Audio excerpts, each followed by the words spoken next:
Old news, right? So yesterday, you'd tell me, Nina, early access has been a powerful tool for developers and fans alike for years. You'd tell me that with your dumb little mouth, and I'd knuckle punch you right in your goddamn throat, because ladies and gentlemen, we have something even better than that. We are calling it Devolver Digital Earliest Access, and we think it will be a revolutionary way to hastily rush unfinished game content out to consumers.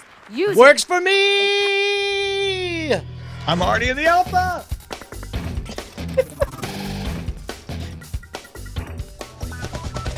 Welcome to Cordkillers, our mission to report the intel from the front lines of the cord-cutting revolution so you, my friends, have the information you need to be able to watch what you want, when you want, where you want, on whatever device you want. I'm Tom Merritt. Hey, I'm Brian Brushwood, and that, most importantly, was the digital, keynote from Devolver Digital at E3, their E3 announcement thing. So this is the time of year that everybody jumps the gun for E3 stuff, and a lot of it is live events that are broadcast on the Twitch. And so what they did is they put together this 15-minute package that just becomes an absurdist, postmodern, insane nightmare that's hilarious and strange and wonderful. She ends up covered in blood. A dude chops off his arm, and they just keep going forward.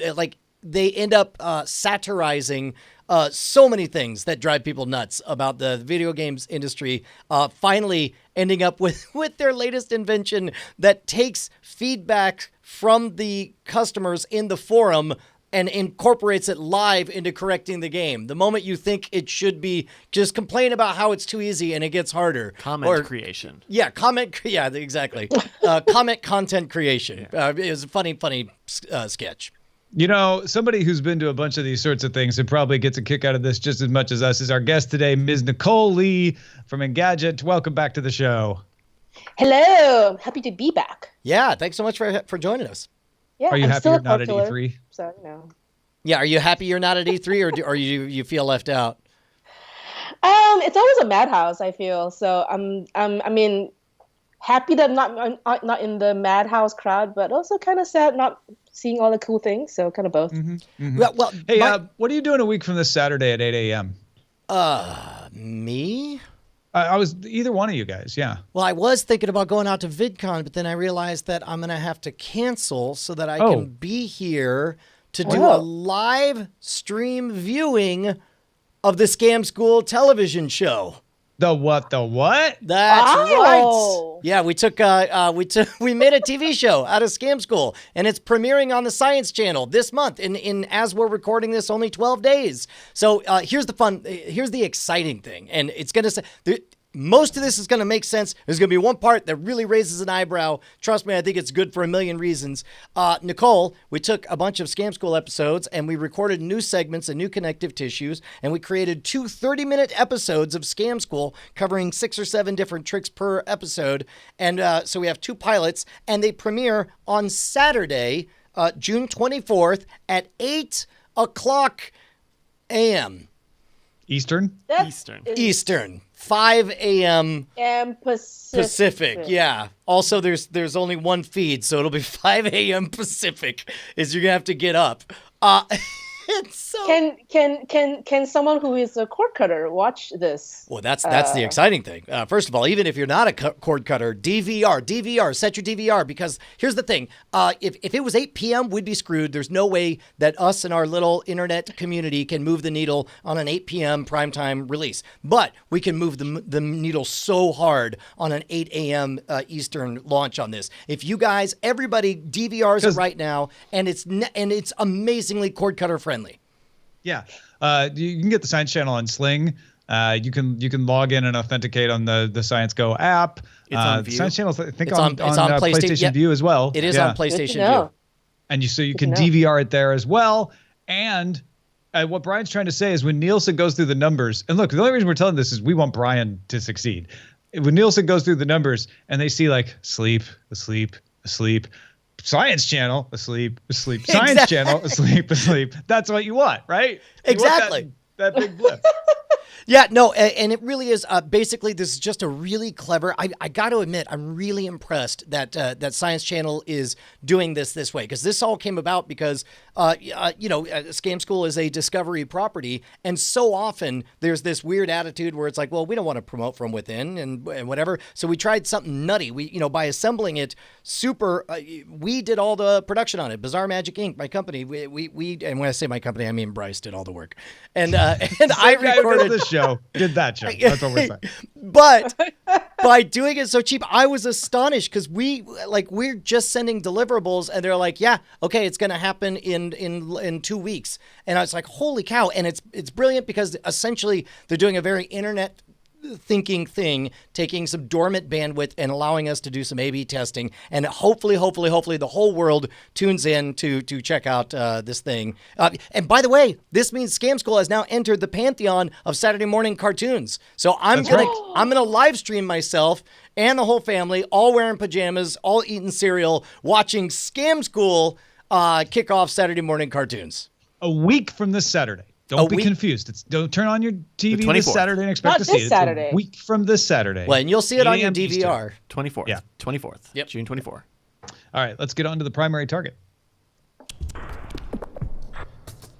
Now, I didn't mean to sound condescending there, but one of the reasons that I made it very clear that it was the Science Channel on a week from this Saturday is that a bunch of studies have just come out. One from consulting firm Anatomy Media found that most viewers age 18 to 26 can't tell you where their TV shows come from unless they're from Netflix.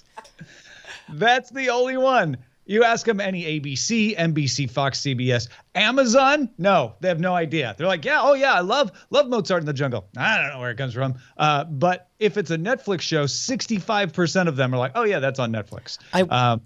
I wonder what specific action Netflix did to. I mean, we know obviously that they have a vested interest in making a lot of noise about their originals, and it's an inherently interesting story. They're at the forefront of this revolution of how content is created. Do you think this is an artifact of the novelty of that vector, or is there something Netflix is doing to engender that kind of stickiness, Nicole? That's a great question, because 31%, 18 to 26, could identify the broadcast networks. 20%, worse than the broadcast networks, 20% could identify an Amazon show from where it came from. So it's not just that it's streaming. So just based on what I understand, I think the reason why Netflix, it's not just my theory, the reason why I think Netflix has a little bit more stickiness is because they have all of that original content. Like they were the first out the gate to have like House of Cards, Orange is the New Black, all of that stuff. So, and I think they're just, Stranger Things, right? Like they have these like really hallmark flagship shows that and have I like could Netflix not find, all over it. I could not find numbers for HBO, Nicole, and I wonder if it's the same thing where I bet they could tell you an HBO show too for that same reason. Is like they were the first with the big quality cable shows, so that brand just sticks in your head. Yeah, that's interesting. The idea that it's neither its firstness nor its marketing, but just straight up the quality of stuff that they're putting out that's resonating with people. I think so, and also I think the problem I think with Amazon a little bit is because Amazon has they do other things. I mean, Amazon does other things. Like sure. they do. It's not just video. They That's also a really do good point. they do other things, right? And they also show other kinds of shows. They do Rick and Morty, Doctor Who. You can watch us on Amazon as well. They're more like an iTunes really than a streaming service. I mean, you can think of them as iTunes and a streaming service, and they're both. But I think some people sort of conflate the two, and they don't really think of Amazon as a original content provider as much as a Netflix or whatever. Oh, sure. I mean, it's like that's the weird thing about Amazon is on paper, they're breaking so many rules of marketing. Yeah, you can't be the everything store because if you're the everything store, you're the nothing store, and yet somehow they're pulling it off. Yeah. Yeah, and you're right. Like when they're watching Amazon shows, I'm sure this comes from some network, and whether it's Amazon or not. Whereas in Netflix, even though they have shows from other places, it's very clearly a Netflix show, and you hear about it talked in the press, and it was such a big deal when House of Cards came along and Stranger Things, and such a big deal about, oh, well, Netflix is challenging the predominant paradigm. And there's only room in most people's heads who don't obsess about this sort of stuff like we do to keep like, okay, what's the streaming only company? It's Netflix. I'm not going to worry about anybody else. Another study that we want to throw in here too, ComScore just came out with this afternoon, of Cordkidders. Those are people who loudly announce that they're canceling cables, and then when it comes down to it, they're like, "No, I couldn't." JK. Cord cutters generally are lower to middle income. That is what ComScore calls people who make $75,000 or less. Oh, those annually. poor people. Yeah, but it's definitely, you know, the people who make less than $100,000 are doing the cord cutting and watch less TV than the average viewer. So cord cutters watch an average of 79 hours a month, according to ComScore. Typical cable subscriber watches 225 hours a month. This is also based on behavioral data. This isn't asking people, what'd you watch? This is ComScore putting in a measurement device that actually catches how much they watch. And they did it in March 2017 in their general panel, which is a couple thousand viewers, 870 of which are cord cutting homes.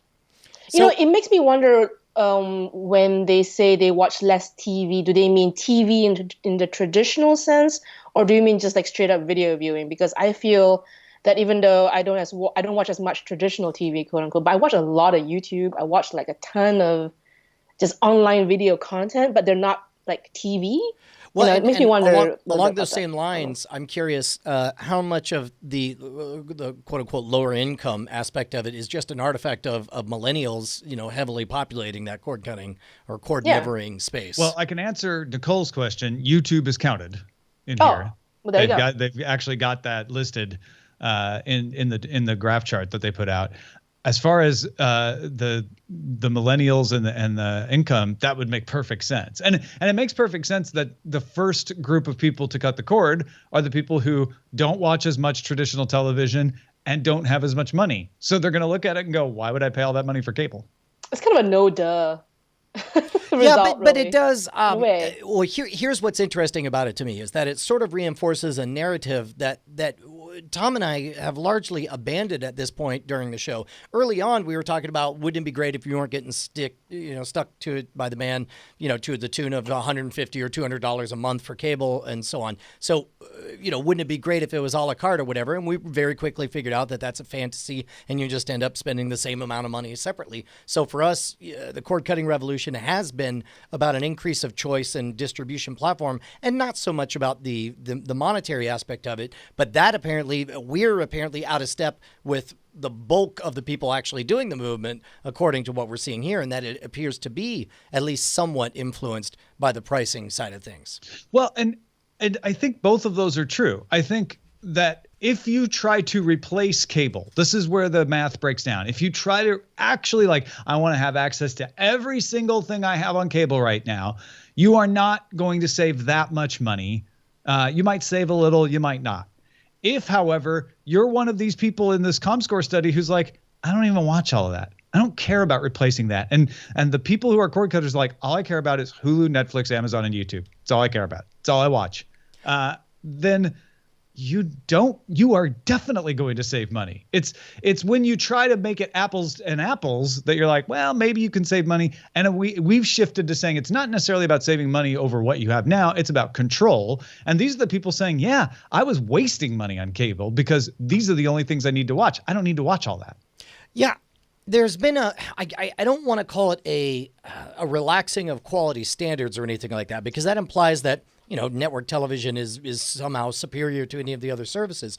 But I think there's a good enoughness that comes along with it, where it's like, yeah, it won't be the same action shows that my parents watched or whatever other generation, but I'll get to watch action shows on this cord cutting lifestyle. I'll get to watch comedy shows. I'll get to watch every type of shows. It's just the variety of, I got to tell you, it's astonishing to me how much the ecosystem that I tie myself into really does establish what I get into.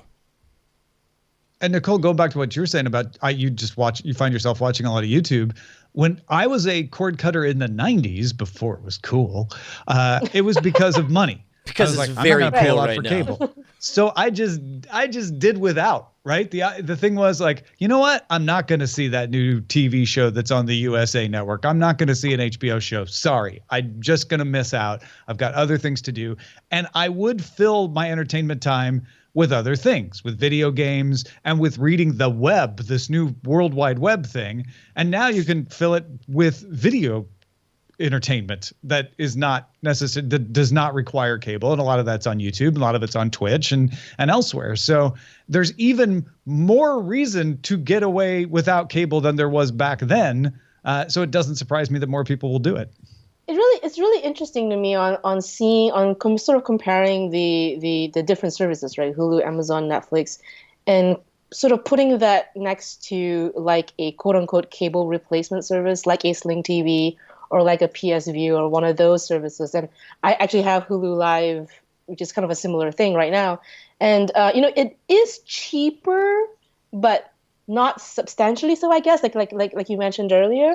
So it is definitely like, whether or not are you replacing cable, or are you just learning to live with less? Well, and that's where things get a little bit tricky too, because a lot of people think of like, well, I won't have cable. Instead, I'll watch Netflix and Amazon. But the fact is, those people were never giving up cable to get begin those. with. They already Right. had both, right? Right. It's just eliminating, Totally.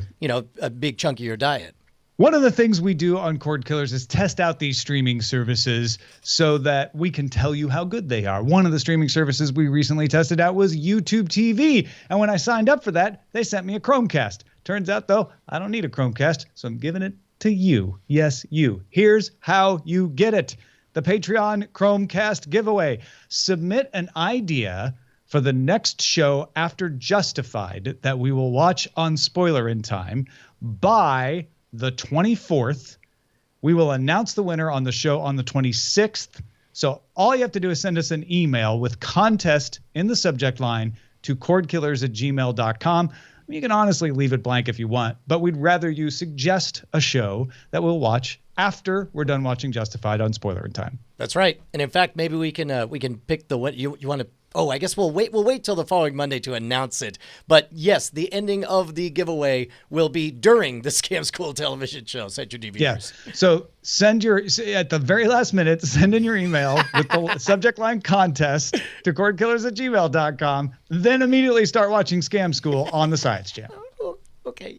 Works. All right, let's talk about how to watch. Or not. So at E3, Microsoft announced the Xbox One X. It's Microsoft's most powerful new console yet. It does 4K and HDR and premium Dolby Atmos and Blu-ray drive and has 12 gigabytes of RAM, and it's $499, and it's specced out, man. It's got all the specs with the specs are crazy for the playing of the games if you want to play the games. But honestly, the reason I'm not getting into that is because if you're a cord cutter, there's not much for you here. This is entirely if you're a gamer who wants to play games at 60 frames per second in 4K. Otherwise, if you're an Xbox gamer who really is more on the video watching side, the Xbox One or the Xbox One S would make a better choice at $299 because it also has 4K and can play ultra high def Blu-rays. Yeah, man, I don't know. Boy, it was a weird thing. Was it 2 years ago that Microsoft leaned really heavily on the cord cutting aspects of the Xbox One? No, maybe 3 or 4 years It ago. was 3 years ago under Phil Spencer, yeah. Yeah, you can tell that they've very much gotten the message loud and clear that E3 is a place for games, and that's all we're going to talk about and focus on, which is really too bad because I thought there were some pretty cool aspects back in the day, but a lot of it is not what we see from the E3 stuff. Yeah, Nicole, what did you think? It's to be expected, really. I mean, their Xbox is a gaming console, and they're at E3, and E3 is a gaming event, and they're going up against the likes of the PlayStation, and now Nintendo Switch is like the surprise, dark horse in this situation. Like they're really trying to cement their role as a gaming powerhouse. it doesn't surprise me at all. They want to get into VR and stuff. I'm sure next year. I think there was some talk about that.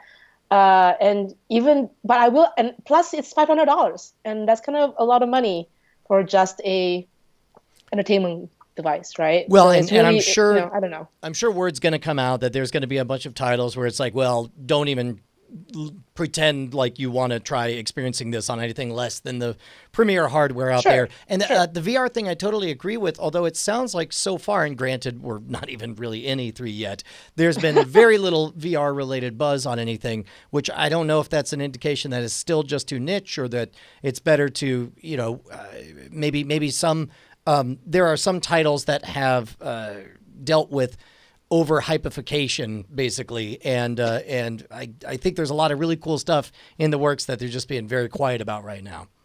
Yeah, I think VR is next year's E3, not this year's E3. And for those of you wanting to watch VR films and TV shows, I think that's 2020 maybe. Like we don't even have the games nailed down. I think Bethesda had a couple of VR titles that they highlighted so far, but it's going to be a row. And you're right. The Xbox One X is well positioned to do VR once it becomes something that a lot of different people want to do. Yeah. Well, and we're finally with Star Trek Bridge Crew, I believe, finally foreseeing the first decent cross-platform integration on all this stuff. I'm anything to keep us away from splintering before VR is fairly begun will make me very, very happy. Yeah, that kind of cross-platform integration is rare on any new platform of any kind. That's pretty crazy. All right, so let's talk about what to watch on all of this stuff in Under Surveillance. I like real estate. It's all about location. Under Surveillance. Apple premiered its first original TV series, Planet of the Apps, last Wednesday. The 10-episode series will follow app developers pitching their ideas to a panel made up of Gary Vaynerchuk, Gwyneth Paltrow, Jessica Alba, and series creator Will I Am. The first show is free for all on iTunes and Apple Music, while future episodes will require an Apple Music subscription. However, every time I launch Apple Music and try to watch it without a subscription, it tells me I need a subscription. And apparently, I just need to go to the website to watch it for free. So it's even hard to find out whether to watch it for free. And I don't know if either of you watched it. I didn't, but it has universally been panned so far. Hoo boy. I watched it. It's bad. It's pretty bad. Well, you specifically not just bad like thematically or narratively, but also like chronologically bad. One of a little very light spoiler. One of the very first apps is about a tech play with this app that has markerless AR technology. It can put furniture in a home, but Apple just announced ARKit the and week therefore before. it's already obsolete. And so it's totally obsolete. It's oh boy, I don't know. I might watch the second one because I think I still have Apple Music, but. Wait, does it just feel like every cliche reality show, or it feels like a clunky version of Shark Tank. Like Shark Tank and that companion show After the Tank or whatever that follows the companies. It's kind of like that. It's like Shark Tank, but then you realize it's just an algae sucker. yeah. It's very pretty. It's a well-made show. Also, Zane Lowe. Zane Lowe is the host. They're really getting their their money's worth out of Zane Lowe with Apple Music. So, all right. On to the Black Panther trailer. Black Panther coming out February 16th, 2018. Seeing the high-tech innards of Wakanda in this trailer. What did you guys think? Dude, you hear the word teaser, you expect a little bit less than they deliver. That felt awfully. I mean, I guess it felt like as big as the Thor Ragnarok. So cool. Yeah. I have to say, like, I know like really nothing, like just nothing about the character. I have like no history, no tying. I know nothing about it. So when I watched it, I was like, what is happening? Why are there spaceships? What's going on? Like, I was like, it blew my mind.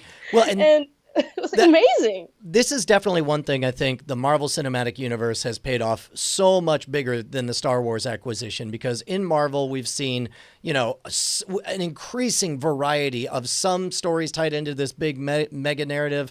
Other stories, we saw a heist movie. We've seen comedies and stuff, all these different genres. Whereas the Star Wars is very much locked into this one. Let's keep worshiping the thing we remembered when we were kids.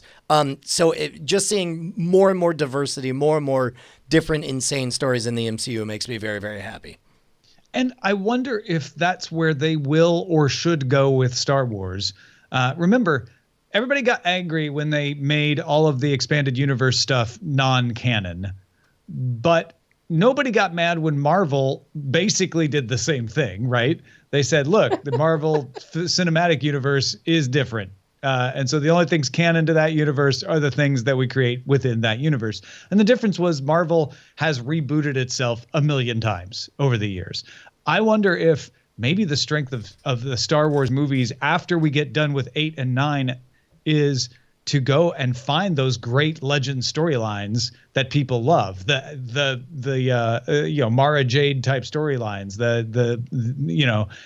those things that were great in the comics and the books, and figure out how to give them that same treatment so that you can have a Black Panther like movie where people like Nicole don't even know that was a thing before, but the people who do know it really like it, and everybody wins. Right. Do you think they should do that? I was gonna say, when you mentioned the Star Wars expanded universe stuff, it reminds me a lot of some people of the video game side of things, because there are people that they want to play. They don't necessarily want to play as Luke or as Leia. They just want to play in the universe, right? They want to be on Tatooine, or they want to be on a part of the universe. And it's their own little storyline within that universe. And I think it's a similar kind of feel I think you're going after. And finally, all 10 episodes of Samurai Jack Season 5 are now up for free at adultswim.com. Awesome. I hear amazing things about this 10-episode arc. It takes place several years after the original series. I've not watched it, but now that I know that I can dive right in and watch all 10 episodes, I think it's yet another place where Adult Swim is just killing it. They really seem to get the point of reaching out to the millennial cord-cutting audience. Let's move on to what we're watching, and we'll start with you, Nicole. What's been filling your eyeballs? Filling my eyeballs. Let me just say that the last time I was here, I had signed on YouTube TV. I no longer have YouTube TV. I have Hulu Live now. And the reason is because Hulu Live offers just a little bit more content than YouTube TV does. It's not as good as YouTube TV. Like it's kind of there are a lot of glitches and there are a lot of connection errors, and I get very frustrated with it. But I just watched the on-demand stuff, and I'm going to talk about some of that now. I watched. I'm still following American Gods on Stars, and which is really going in a direction that I had not expected at all.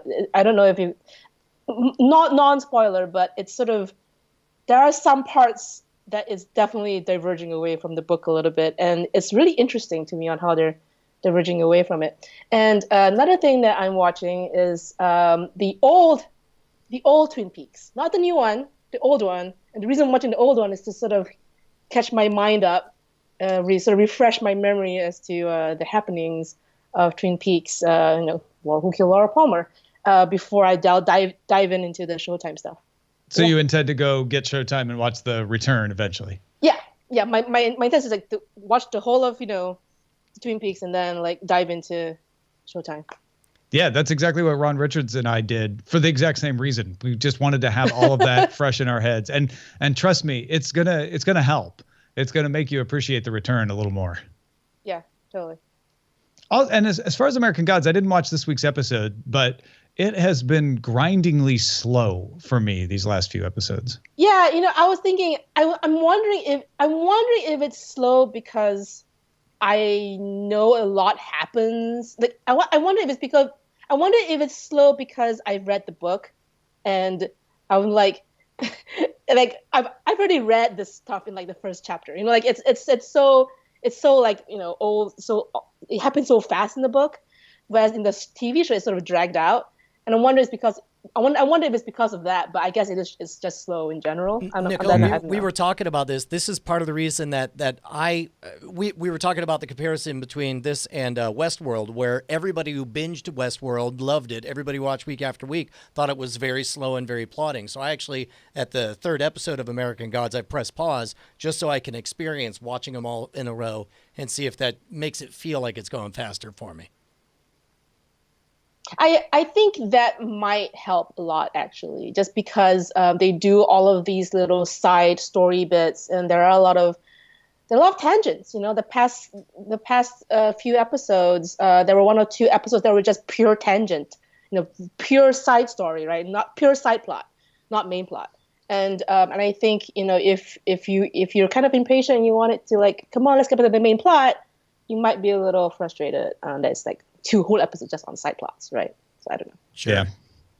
Brian, what have you been watching these days? A whole lot of the Disney Channel, because we were at a family reunion with children and it rains, and then you watch the Disney Channel, and then you're watching Judy Moody's Not So Bummer Summer with Heather Graham, and they chase down a Sasquatch, and all those shows are the same. They're all about a dog who blogs about sisters who high five and travel through time with lots of soundtracks. Anyway, outside of that, actually, that sounds pretty interesting the way you just put it. That's just a mashup of all the Disney properties. But outside of that, I did make time to watch the latest Justified that we'll talk about in spoiler in time, and Better Call Saul. Everything else I'm gonna have to play catch up this next week. No problem. I have a couple of interesting things I want to talk about. First of all, I watched all of House of Cards. We had watched the first episode right after it was released, and we took a while to get back to it. But once we got into it, I feel like this may be the best House of Cards season for me in a while. Still not as good as it was when it first came out, but I really got into the whole electoral politics and the maneuvering and throwing the election into the Senate and voter suppression moves and all kinds of crazy stuff that you could expect would happen. And the election is done midway through, and I was still waiting to see what the next one would be, and there was crazier and crazier things happening. So I'd recommend season 5 of House of Cards, definitely. Dude, so is there anything about it, and obviously they've had enough time to massage any elements, did you feel like there were any themes that were written with the expectation of a Clinton presidency that maybe got tweaked with the surprise of the Trump presidency? It's surprisingly topical. What it feels like is that they accidentally wrote a series anticipating the current presidency. Wow. And I was trying to guess, what did they already have in here? What did they add at the last minute as they started to see what was happening? Because it's uncanny. Wow. Yeah, I heard that the principal shooting was like right around the election, right after the election. So, but there are still some things, administrative things, that are weird parallels. It's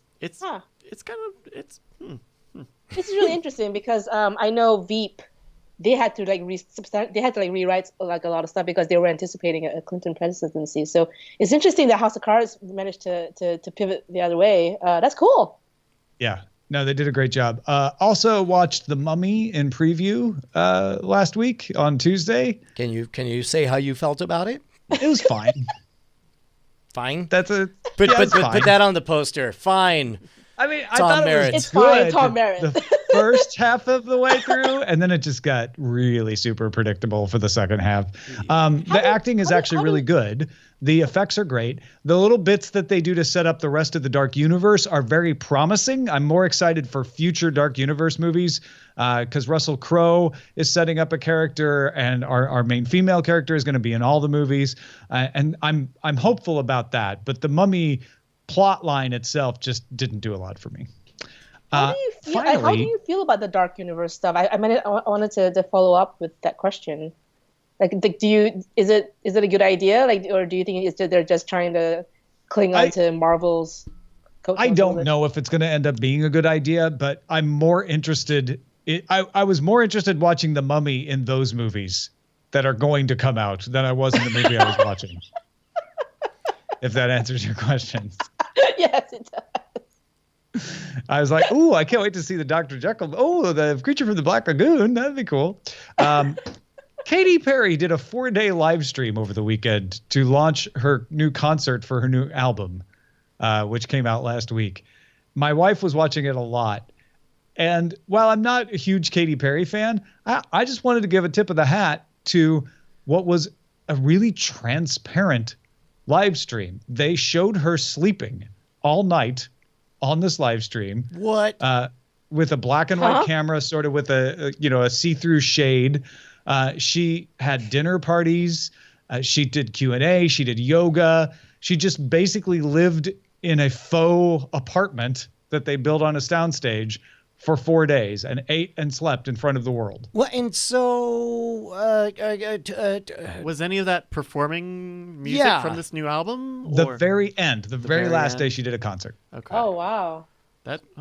Okay. So, but yeah, I guess that's my question is like, to what benefit in terms of like, did it prime you in a certain way? Did it shape the experience of seeing? I mean, not being a Katy Perry fan, I couldn't say. I assume if you're way into her, this was amazing because you got to look into her life and her personality that you would never have had access to before. It sounds very like Truman Show, like, Justin TV back in the day kind of. And I think it feeds into themes that the album is supposed to touch on in terms of like social movements and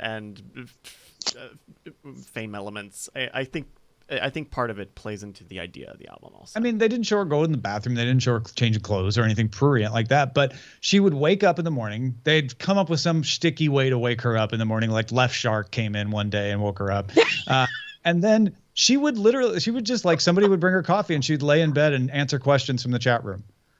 Oh, my gosh. Wow. No, I bet that, yeah. There's another word for people who do that. It's called the people who host Cordkillers. That's correct. That's correct. It's a very interesting move. Narcoleptic? No.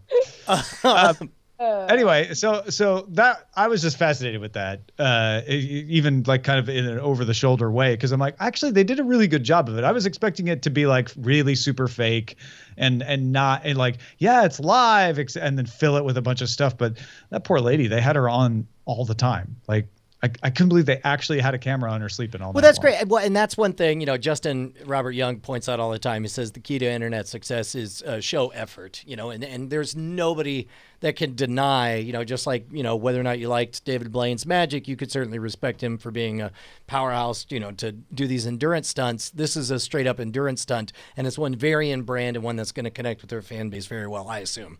Yeah, I would guess too. All right, let's see what Bryce has been on the lookout for. Hey, first off, Orange is the New Black new season came out over the weekend. Yes. Very good. Kind of a weird experiment this season. This season's kind of a thing, so just buckle in. But I wanted to send along this letter that Mike sent along about a Stars show. Rather, he says, "Have any of you guys seen The Outlander from Stars?" Season 2. Sorry. I am reading the book which is based off of, which is entertaining. It is a romantic adventure story with a paranormal twist. An English combat nurse veteran is thrown from 1945 into 1742 through a Scottish version of the Stonehenge. He likes the book so far, and it's interesting how medieval and feudal Scotland was in 1743. It's not a good place for a modern woman, he writes. So thank you very much for sending that, Mike Keeper/Kepper. 2 seasons of Outlander are streaming now on Stars. Season 3 is expected to air this September. Also, wanted to give a shout out to Jesse, hometown rival, who is putting together an archive of On the Lookout suggestions like he does for DTNS. So he made a bit.ly link, bit.ly/CK On the Lookout, all lowercase, all one word. And you can find the episodes that recommendations have come from and the Just Watch page for the US. So you can find out what service these different shows are on. Thank you so much, Jesse. So good. bit.ly/CK On the Lookout. Jesse's the best. Thank you so much. Hey, if you got something we should be on the lookout for, you're the best too. Email us, cordkillers@gmail.com. Now, Brian, tell me something that's happening a week from Saturday to fill my Man, morning. this is normally a time when we talk about a new product release or a new video on the mono road. Forget all that, man. Watch my TV show. I'm the executive producer. We did credits. It says executive producer Brian Brushwood on this TV show. Set your channel, sciencechannel.com has the schedule on there, but it's Saturday, June 24th at 8 a.m. Eastern. 8 a.m. Eastern. Set your DVRs. It matters. Get up and have a breakfast of scampions with the rest of us. Okay, you've convinced me. Now I have to get up. It's time for the front lines. Front lines. Netflix responded to fans petitioning it to bring back Sense8. They said, we can't. Maybe Netflix will bring it back. Oh, wait, that's us. No, actually what they said was, the reason we've taken so long to get back to you is because we've thought long and hard here at Netflix to try to make it work. But unfortunately, we can't. Apparently, it just comes down to viewership. Separately, Reed Hastings told CNBC, our hit ratio is way too high right now, humble brag. So we've canceled very few shows. I'm always pushing the content team. We have to take more risk.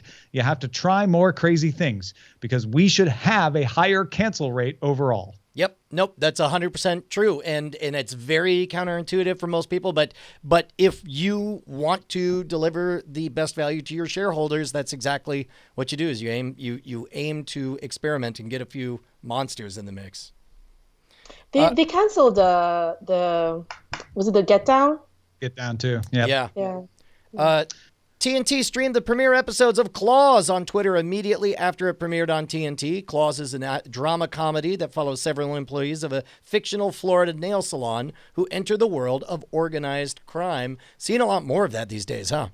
Yeah, more stuff going on Twitter to the point where they were like, it's the first time a cable drama has been streamed on Twitter. Like the categories are getting narrower and narrower. Yeah, sure. Can I have a side thing on this? Speaking of Twitter streaming, when the UK elections happened, I think was it last week? I think it was last week. Yep. I followed the entire UK election on Twitter. Like because of that little live streaming video, and it was a BBC, I think. Yeah. I followed the entire UK elections on Twitter video, and it kind of amazed me that I could do that, and that was kind of amazing. I thought it was pretty cool. That's what they want.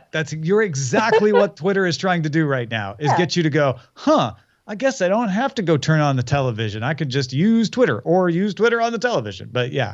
It was great. It'll be interesting to see them roll out aspects of this because right now that's just on the default Twitter client, right, or on the webpage. Whereas, like, I live in TweetDeck, so I'm shielded from all of that. Right, but I would like to know when that kind of stuff is on.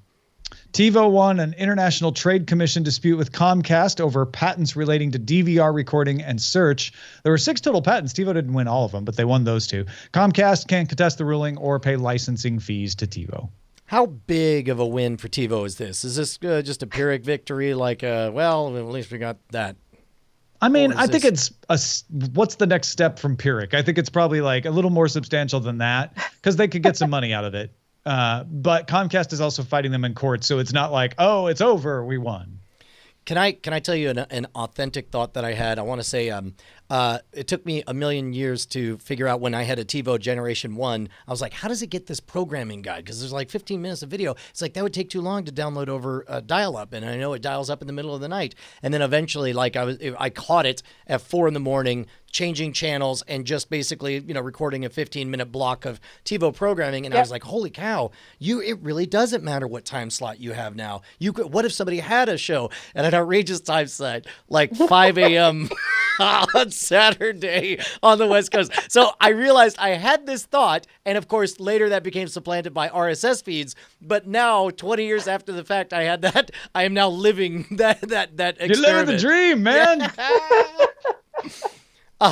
Set your DVRs. DirecTV Now started giving users a message that it will no longer work on browsers other than Google Chrome after June. To which Chrome users went, it works on Chrome? Is that all to keep up with like copy protection crap? Because it might have to do with that. Yeah, it might have to do with authentication. It certainly is going to be easier for developers to focus in and make it work better if they have one browser to deal with. Yeah. Which is weird because Chrome doesn't have the DRM to do 1080p Netflix streaming, right? Huh. It doesn't? I believe we had an article about it a while ago because Microsoft Edge does have the sort of DRM that you can watch 1080p Netflix. I thought it was 4K, maybe. Was it 4K? Maybe that's 4K, but I feel like I still get 720 on Chrome. But yeah, maybe you're right. Yeah, it would be weird. Yeah. It's not that it doesn't have the DRM. It's that DRM implementation works in different ways in different browsers. So, Facebook's Android app now works on Android TV. When installed on an Android TV device, it'll show videos in several categories: suggested, live, games, your videos, pretty much the same categories as on the Apple TV version of Facebook. It doesn't show you your newsfeed. This is simply meant for you to watch Facebook video. And finally, Open TV web series Brown Girls debuted on Elle in February, and HBO has picked it up. Brown Girls is centered on the friendship between Leila, Nabila Hussein, a queer Muslim woman, and Patricia, Sonia Dennis, a young black woman. It comes from screenwriter Fatima Asghar. Oh, you had to give this one to me. And director Samantha Bailey. That's a lot of words I mangled. There's a lot of people with very cool names in the series Brown Girls that got picked up by HBO, and they did the Issa Rae kind of blazed the trail here, where they're picking up these smaller web series and giving them the HBO platform. Yep, high maintenance too. Yeah, for sure. So there you go. Go watch Brown Girls, and that is a look at our front lines. Let's get to some dispatches from the front.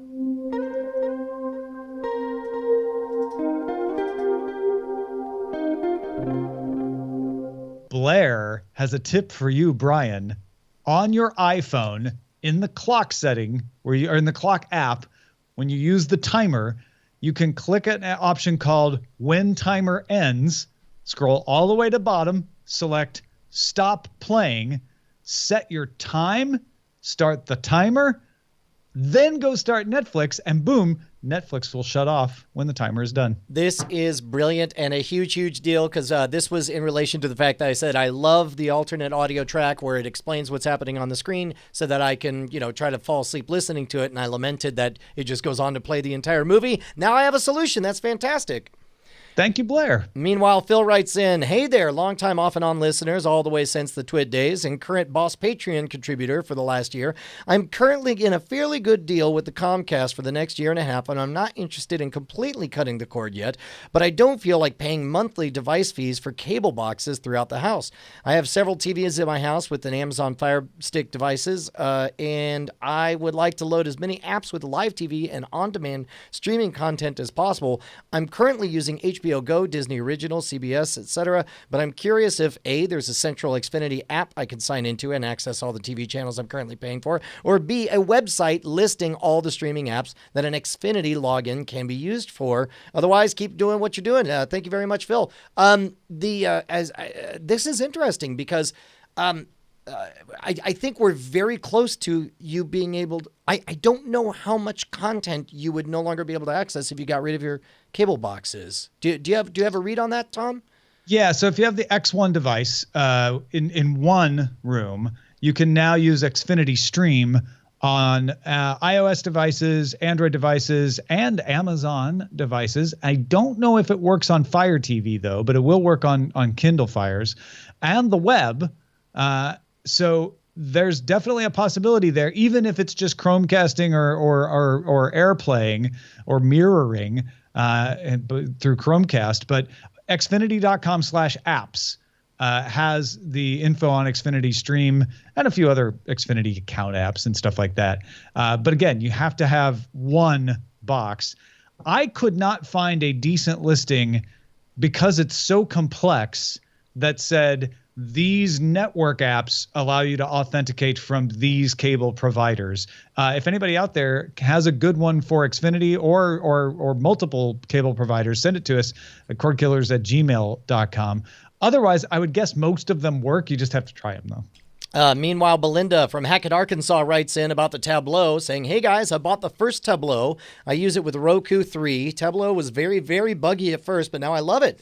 I used to have problems every time they would update, but now I believe they've gotten most of the kinks out. Yeah, it was kind of annoying about having to get a USB hard drive, but the nice thing about that is if one hard drive fails, it's easy to swap out another. I've done this recently, was able to get a 1 terabyte hard drive for around $50. I can also stream my Tableau away from home by streaming it over the internet using their mobile app or logging in with a web browser. It's gotten way better. I haven't checked out the new one yet, but I'm sure it's definitely worth a look. I'm very, very glad to hear that. Yeah, thank you, Belinda, for writing in. Nicole, I'm curious, one of the reasons you might want to have an over-the-air DVR like Tableau is to get channels that aren't streaming or DVRable in your streaming services like YouTube TV or Hulu. For instance, the CW, KTLA here in LA, is not available on Hulu's live TV service. Have you run into anything like that that would make this compelling for you? I don't know. Does it record stuff that, like, if a live show runs over, like, would it be able to catch that? That's yeah, because it would work like a TiVo, so you could set it to like keep recording for an extra 15 minutes or something. Yeah, honestly, like that. I think that feature is really useful for me right now because that's the one you're missing. Yeah, honestly, like a lot of the live shows that I'm recording, mostly sports, of course. It's like if it's like a extra inning game, it drops out the extra innings. Yeah. If it's like a overtime game, it drops out the overtime, and I can't catch the most important part of the game, which is the last few minutes of it. Yeah, yeah. So your workaround would be to have to remember to record whatever it is afterwards, and then you've got it in 2 different files, right? Yeah, I know, annoying. Yeah, that's weird. Thank you, Belinda. And Cliff wrote in and said, were you guys kidding about David Thewlis? Because he is Varga, Lupin, and Ajax from Wonder Woman. He was also great as a medieval priest in Kingdom of Heaven. Yes, that's what it was. I was totally kidding. Yeah, it was my joke, Brian. Well, it was an elaborate ruse where you were kidding me and I was pretending like I thought I had made a mistake and must have been wrong. It was so funny. I'm glad Cliff got it. No, I was just absolutely wrong when I told Brian that David Thewlis was Lupin, not Varga. He's definitely both. So. Well, and it's a testament to how good Varga is, and definitely, and how different from, the mannerisms and of course the teeth and just the presence of him. He great actor, man. Made a difference. Well done. And finally, Logan in Redmond, Washington said, a few weeks ago, I decided it was time to cut the cord. I disconnected my cable box, took it to my local Xfinity store. My thought was that if I did it in person and took my box with me, I'd avoid any retention attempts. Gentleman offered to knock some money off, but I explained it would need to be free for me to stay. I did still want internet, though, and to my surprise, he knocked $20 off my internet bill. A week later, I got a call from a retention agent, and she knocked another $20 off my internet bill. Now I have no cable, but Netflix and Amazon provide me with more than enough content, and I'm saving more than $100 a month. Thank you. I never would have done this without your show. If only there was a way to show my thank you other than an email. Oh, I know. I'll support you on Patreon. Well, that's lovely. Thank you, Logan. How cool is that? He took the chicken challenge and saved money on his internet. Dude, I'm telling you, sometimes you're just made out of win. Congratulations, Logan. That's fantastic. And speaking of made out of wind, Nicole Lee, you are made out of wind. Thank you so much for joining us today. Thank you so much for having me. We watch the show every week, so it's great to be on. Awesome. Excellent. And when you're on the show, then does your husband make you watch it again, or?